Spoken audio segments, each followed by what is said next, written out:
Hi, this is a quick video on using the Australian Guide to Legal Citation version 4 to reference a document. Right, let's get to it. In this video, we're going to do a quick fire AGLC4 referencing.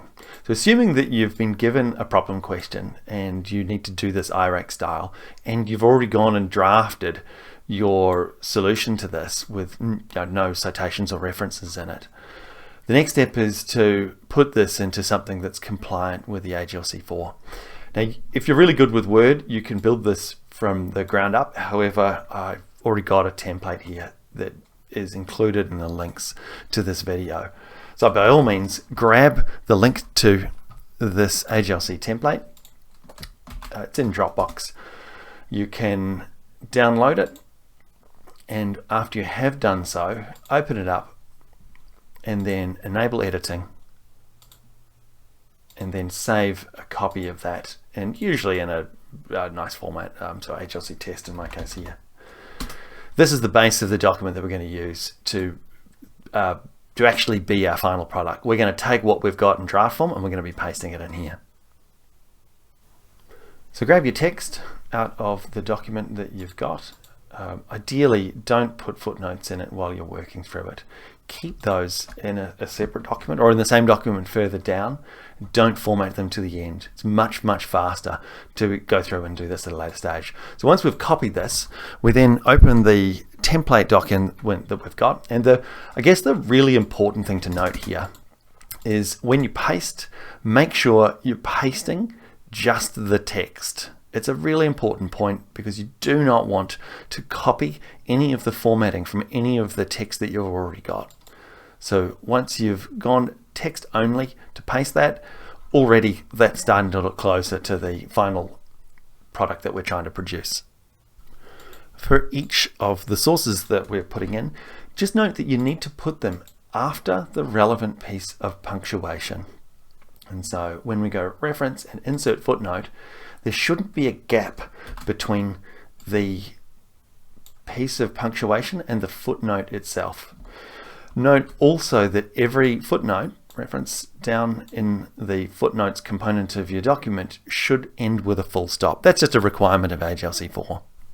The next step we're going to do is to start inserting sources of our legal rules and principles. Here, because this is a contract law scenario, we are largely using case notes and case law, and here I've just put them into a notepad document, so just a simple text document.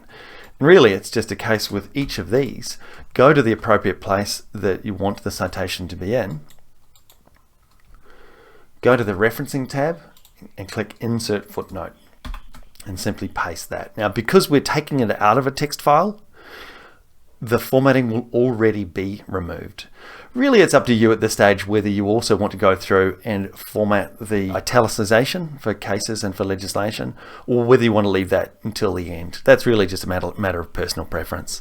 At this point, there's three things I just want to note about footnotes. The first is where you've got two sources in the same line, you separate those with a semicolon, then a space. You don't use semicolons at any other stage in your citation, and semicolons are the only thing that you use to separate sources. The next thing to note is that it's not uncommon to have more than one source, and in fact, in situations when you're making assertion, particularly of common law rules, it's not uncommon to have sort of a high level or famous case, but also to have contemporary Court of Appeal or High Court decisions. And in practice, you'll also need to demonstrate exactly where in the document those particular sources of law are found. So you'll need pinpoint paragraphs and pages and the judge or judges who've made those assertions. Or in the case of legislation, you need to be quite specific to the subsection or the subsection. And the final thing I'm going to note here is subsequent references. Now, for anybody familiar with the AGLC, you'll probably be aware that the document has quite a comprehensive list of different types of styles and ways to go about doing subsequent references. If you do go to Rule 1.4.1, it's got some examples and you can get most of the simple things, pieces of legislation, books, journals, and cases there. So here it shows us how to go about acknowledging an earlier citation where there are other items in between.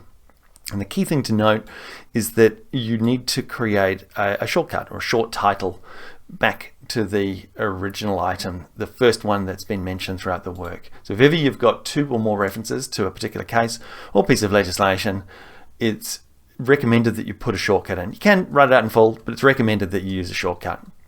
Here, for example, we've got Esquicorp twice, so we'll simply add Esquicorp,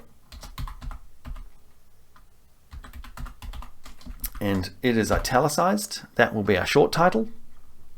And so down in reference number 8, we will then type in, I do recommend a non-breaking space, so Control Shift and then space, and I also recommend using the cross-reference function. If we insert things as a cross-reference, we can update them later on to automatically renumber. So here, for example, we're referring to footnote number 6. I'll just save that. If, however, we were to insert a footnote before number 6, it would need to be renumbered. So here, for example, if we put an additional footnote here, this number is going to be out of whack. It's not going to line up. And so if you highlight it, or you can go Control A to highlight the lot and just hit F9. So it's F9 on the keyboard to update those references. And again, if we were to delete this, save that, and we can, if we hit the Control A to highlight them all, then hit F9, it'll do updating for all references. It does say here it can't undo that. That's fine. In that situation, it will update. Note here that we don't have any pinpoint references. They would normally follow directly after the N, and then the footnote reference number in brackets. You would put the citations after that. Now that we've put all of the relevant footnotes and citations in that we want, next thing we're going to do is to do the headings. There's a couple of ways to do that. First of all, you can pop out the styles tab on the side, and this document has a collection of styles in it. So for example, if we wanted this to be AGLC heading 2, we could simply click that. Another way, once you've already selected something, is to double click on the format painter. I'll hit the escape key to just undo that, but the format paintbrush is an unusual control. I believe it's the only item anywhere in the ribbon in Microsoft Word that you can double click, and that toggles it on and off. So if you click it once and then you go somewhere else and click it again, it'll copy the formatting, not the text, just the formatting to the area that you've selected. Also note that where you've got the little I bar on the screen, you can left click to select the text, but on the left hand side you can select lines when the arrow is facing ever so slightly to the right. So if you double click just to the right of each paragraph, it'll select the whole paragraph. So 1 click to select a line, 2 clicks to select a paragraph. Here, if we were to double click on the format paintbrush, we can then go and paint this into each of these things. And notice that they'll automatically go through and number. They're set to number one after each other. It's not flawless, and sometimes it requires a few goes. But also note that there's no additional paragraphs. In other videos I've made the point about you shouldn't hit enter to add additional paragraphs. This document's already set up to do the paragraph spacing between things. And so this heading is a paragraph in onto itself. And so we would simply go through and paint that onto each of the headings that we've already got. The next thing to note is the various levels that you have. Now, most pieces for the undergraduate degree, where you're having to produce something small, sort of 500 to 1,000 words, you usually don't have to go through and do a full title and style it as you might a journal article or an honours thesis. So usually in those situations, you can just remove that stuff. Here, what you might find is that you possibly will want to have the name of the piece of assessment, so IRAC tutorial problem, for example, and each of those could be set up. And basically, you wouldn't have a heading on a certain level unless there was more than one item you were going to have under it. So if you did, for example, have a bibliography that you wanted to put at the end, you wouldn't worry about having that at all. And so here we will put in a bibliography, and the easiest way to do that is to type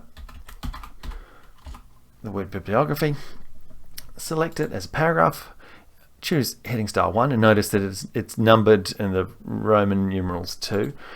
There are very specific rules for having the certain types of areas in your bibliography. I've already got one somewhere in the document, so we can probably even just copy this one here. And you're actually supposed to also skip things you're not using. So here, we've actually only got one type of level in our bibliography. And so if we set that up there, we've only got cases. So we have to do that as level 2. And notice here that it's carrying on numbering from the H above. What we might want to do is to restart that. And the reason for that is if we go to insert a table of contents or something similar, we'll be able to see under each of the major headings, we usually want to restart or reset the heading 2s back to A, which is the first number. So to get the cases, we can actually just go Control A, Control C, and I found that it's helpful to open this in Notepad. And so if you bring a Notepad item on the page, you'll be able to copy all of the text in. And yeah, there is a little bit of a fiddle factor. For example, in your bibliography, you don't have full stops. You will remove the bits at the start, and you wouldn't obviously have duplicated items. So in case of homogeneous, we would go through and have that only appear once. But also note that everything is to be alphabeticized as well. To alphabeticize these, all you can do once you've got them ready to go in plain text is copy it, open Microsoft Excel and a blank workbook. You can paste them in because they're going to be plain text. Go to the data item and simply sort the items alphabetically from A to Z. And then you can simply copy those back to the original document and paste them in. It'll also show up areas where you haven't noticed that you've got duplicates. So you can go back to your work and just double check where you've got those things recorded twice. So once you've got your cases, and again, you'd repeat this for each of the items, and you can use in Excel, you can use the sorting features and have additional columns for each of the additional types of works that you've got. Here it's pretty straightforward because we've only got cases. And so we would simply paste those in there. And again, because it's come straight from Microsoft Notepad, there's no formatting on it there. And so we would just simply go through and again, just highlight each of those. Note that for some types of references in the bibliography, you have to rearrange them slightly. So the author's names, for example, in your footnotes, it's first name, last name.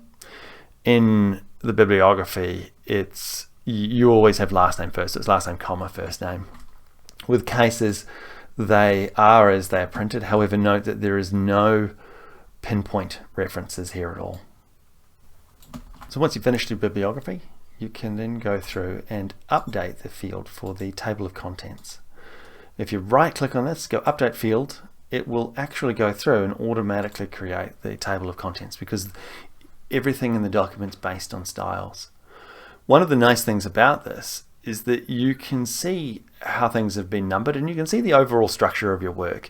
Again, it's helpful to learn this early in your undergraduate education because being able to have this set of skills when you have to deal with larger documents that are much more complex, where the structure needs to be quite clean, it's really, really helpful to have the skills to be able to do that earlier in your undergraduate education. I hope this video was useful. Subscribe and like if you'd like me to create some more content like it. Hope to see you next time.